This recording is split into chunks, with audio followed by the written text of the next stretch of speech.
வணக்கம். ஹிந்தி ஃபிலிம் இண்டஸ்ட்ரியில் அவங்களுக்கு எப்படி தொடர்ந்து ஹிட் படங்கள் கொடுக்குறதுனே மறந்து போச்சு. ஆடியன்ஸுக்கு என்ன மாதிரியான படம் வேணுங்கிறதே அவங்களுக்கு தெரியல அப்படின்னு அவங்க இண்டஸ்ட்ரி பற்றி அவங்களே சமீப காலத்தில் ஹெவியாக விமர்சனம் பண்ணிட்டு தான் இருக்காங்க. இந்த ஒரு சூழலில் தான் சையாரா அப்படிங்கிற ஒரு படம் சைலண்ட்டாக வந்து ஹெவியாக சம்பவம் பண்ணிகிட்டு இருக்கு. மர்டர் 2, ஆஷிகி 2, ஏக் வில்லன் மாதிரியான படங்களை டைரக்ட் பண்ண மோஹித் சூரி டைரக்ஷனில் அஹான் பாண்டே, அனித் பட்டான்னு 2 நியூ கமர்ஸ். பாட்டெல்லாம் ஆல்ரெடி ஹிட் ஆகி படத்துக்கு கொஞ்சம் எக்ஸ்பெக்டேஷன் இருந்துச்சான். ஆனால் இந்த 4 நாளில் 100 கோடி கலெக்ட் பண்ணுற அளவுக்கு இவ்வளோ பெரிய ஹிட் ஆகும் அப்படின்னு அங்கே கூட யாருமே ப்ரெடிக்ட் பண்ணல அப்படின்னு ரொம்ப ஆச்சரியத்துலேயே இருக்காங்க. நம்ம ஊர்லேயும் ஷோஸ்லாம் இன்க்ரீஸ் பண்ணி பெரிய ஸ்க்ரீன்ஸுக்கு ஷிஃப்ட் பண்ணி நல்லாவே ஓடிட்டுருக்கு. ஸோ நான் இன்றைக்கி வந்து ஒரு நூன் ஷோ தான் 12:30 மணி ஷோ பார்த்தேன். அதுக்கே ஒரு 60-70% தியேட்டர் ஃபில்லாக இருந்தது. சரி, அப்படி என்னதான் இருக்குது பார்ப்போமே தான் நான் போய் பார்த்துட்டு வந்தேன். ஸோ இது ரிவ்யூ அப்படிங்கிறத விட இந்த படம் ஏன் இவ்வளோ பெரிய ஹிட் ஆச்சுங்கிறத நான் எப்படி புரிஞ்சுக்கிட்டேன்னு ஷேர் பண்ணுறதா வச்சுக்கோங்க. ரைட்டா? Spoilers ahead.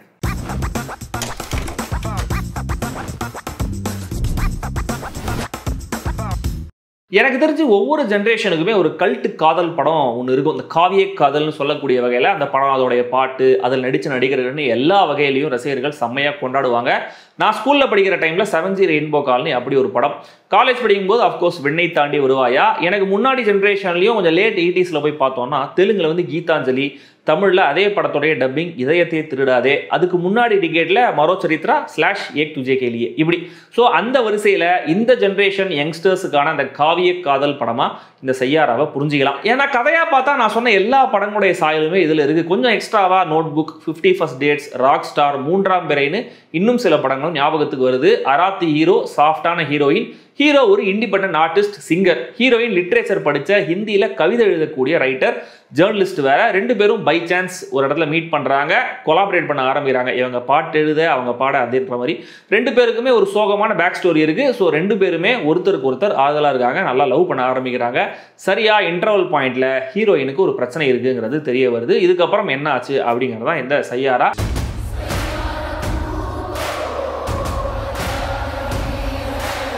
இதில் புதுசாக எதுவுமே இல்லையே அப்படின்னு யோசிச்சிங்கன்னா இல்லை தான். ஆனால் இப்படி ஒரு இந்த கிளாசிக் ரொமான்ஸ், ட்ராஜடி, எமோஷன் செட்டப்பில் ஒரு படம் வந்து ரொம்ப நாள் ஆச்சு.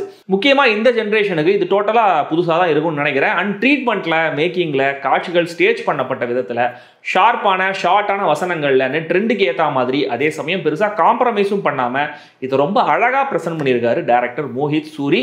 இதுவே இந்த படம் ஒர்க் அவுட் ஆக மிக முக்கியமான காரணம்னு நான் நினைக்கிறேன். தென் இங்கே பாட்டு வைக்கணுமே அப்படின்லாம் இல்லாமல் ப்ராப்பராக பாடல்களுக்கான சிச்சுவேஷன்ஸ் படத்தில் இருக்குது. அப்படியான பாடல்களுக்கான சிச்சுவேஷன்ஸை சுற்றி தான் இந்த கதையே எழுதப்பட்டிருக்கு அப்படின்னும் சொல்லலாம். ஸோ இந்த மியூசிக்கல் ஃபீல் இருக்கு இல்லையா, ட்ராஜிக்கான லவ் ஸ்டோரியாக இருந்தாலும் அதை வார்மாக ஃபீல் பண்ண வைக்குது.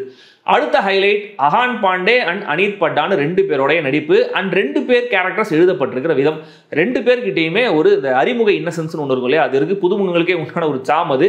அனித் பட்டா ஆல்ரெடி ஒரு வெப் சீரிஸில் ஒரு ரோலை நடிச்சிருந்தாலுமே கூட ப்ராப்பராக மெயின் ஸ்ட்ரீம் பாலிவுட் டெபுங்கிறது அவங்களுக்கு இதுதான். சில ஆங்கிளில் பார்க்க மிருணால் தாக்கூர் மாதிரி ரொம்ப அழகாக இருக்காங்க. பொதுவாக எந்த ஆங்கிளில் பார்த்தாலும் செம்ம க்யூட்டாக இருக்காங்க. Getting into the skin of the கேரக்டர்னு சொல்கிற மாதிரி ரொம்ப சாஃப்டான வாணிங்கிற கேரக்டரை ரொம்ப நேச்சுரலாக போர்ட்ரே பண்ணியிருக்காங்க.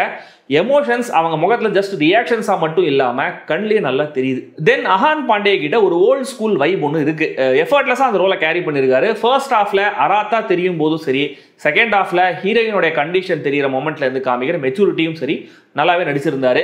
டைரக்டர் வந்து எமோஷனல் இன்டென்சிட்டியை தியாகம் பண்ணிட்டு மெலோ ட்ராமாவை குறைச்சி ரொம்ப சட்டிலாகவே இந்த நரேஷனை கொண்டு போயிருக்காரு. ஆக்சுவலாக அது ஒரு வகையில் ஒர்க் ஆயிருக்குன்னு தான் நான் நினைக்கிறேன். ஹெவியாக எமோட் பண்ணி அழுது பக்கமாக வசனம் பேசின்னு எதுவுமே இந்த படத்தில் கிடையாது. எது தேவையோ அதை ரொம்ப சிம்பிளாக ஸ்ட்ரெயிட் ஃபார்வர்டாக சொல்லியிருக்காரு. ரொம்ப ஸ்மார்ட்டான ரேட்டிங்கும் கூட. ஏன்னா ஒட்டுமொத்த படத்துலையுமே அந்த ஹேண்ட்லிங்கில் வந்து ஒரு நிதானம், ஒரு அமைதி ஒன்று பார்க்க முடியுது. ஹீரோயின் கிட்ட ஒரு டைரி இருக்கும் முதல் சீன்லேருந்தே. அடுத்தடுத்து வரப்போகிற கான்ஃப்ளிக்டை அதை வச்சே ஃபோர் ஷேடோ பண்ண விதம் ரொம்ப ஸ்மார்ட்டாகவே இருந்தது.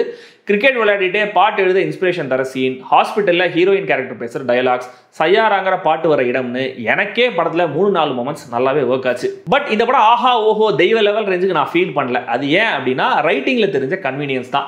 முக்கியமாக ஹீரோயினோட கண்டிஷனை கதைக்கு வாக்கா இஷ்டத்துக்கு வளைச்சு கொண்டு போகிறாங்க. எப்பா இதெல்லாம் இப்படி இல்லாமல் நடக்கும் அப்படின்ற மாதிரி இருந்துச்சு. யாராவது ஒருத்தரோட எக்ஸ் லவர் திரும்ப கதைக்குள்ளே வந்து பிரச்சனையை கிரியேட் பண்ணுவாங்க அப்படிங்கிறது இப்படியான ரொமான்டிக் கதைகளுடைய கிளிஷே. அது இங்கேயும் வருது. அதுவும் இந்த கம்பெனியை நான் வாங்கிட்டேன், இங்கே நான் பார்ட்னர் ஆகிட்டேன், இந்த ஈவெண்ட்டே நான் தான் நடத்துகிறேன்னு எந்த பக்கம் திரும்பினாலும் அந்த கேரக்டர் வந்து அட்டண்டன்ஸ் போடுறதெல்லாம் பயங்கர போங்காக தான் இருந்தது. தென் ஹீரோவுக்கு ஹீரோயின் மேலே ஏன் இவ்வளவு லவ் இருக்குது அப்படிங்கிறத காட்ட இன்னும் கூட சில அழுத்தமான சீன்ஸ் இருந்திருக்கலாம்னு தோணுச்சு. ஒன்ஸ் ஹீரோயினும் செகண்ட் ஹாஃப்ல ஒரு ட்ரிப்பு கிளம்புவாங்க, அதுக்கப்புறம் கண்டிப்பா படம் அப்படியே டிராப் ஆகுது, சஃபர் ஆகுது.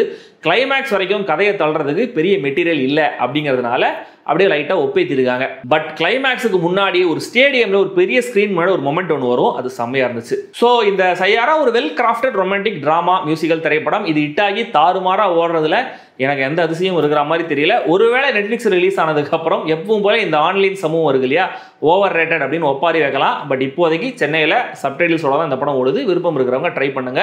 தப்பான கான்டெக்ட்ல அப்ஜெக்ஷனபுளா ஆபாசமா இல்லைனாலுமே கூட படத்தில் நிறைய கிசிங் சீன்ஸ் இருக்கு.